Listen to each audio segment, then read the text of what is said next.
Де заманда Ұлы Жібек жолы торабында ірі сауда орталығы болған, ал бүгінгі күні республикамызда өзіндік келбеті мен тарихи орны бар құт мекен.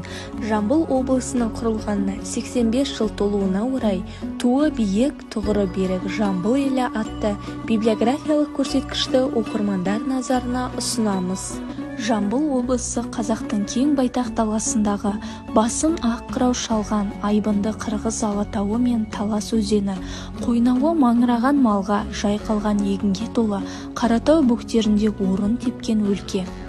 Бүгінде серпінді жобаларды іске асырып, атқаратын көп іске адымдай басқан Жамбыл облысы 85 жылда түрлі саяси, экономикалық, тарихи, рухани белестерден өтті. 1939 жылы қазанда Қазақ КСР үкіметінің шешімімен Әулиеата облысының атауы Жамбыл облысы болып ауыстырылды. Бұл Жамбыл облысының құрылған күні болып саналады. Библиографиялық көрсеткіште Жамбыл облысының тарихы, саясаты мен экономикасын, индустриялық құрылысы мен мәдени жетістіктерінің өркендеуін насихаттайтын әдебиеттер мен мақалалар тізімі берілген.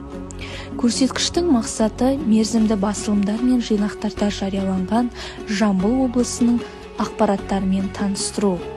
Киелі де қасиетті, ғасырлардан тамыр тартқан облыстың 85 жылдығына байланысты мәліметтер кері хронология ретімен құрастырылған. Көрсеткіш ғалымдарға, ізденушілерге, білімгерлер мен оқушыларға, көпшілік оқырман қауымға арналады.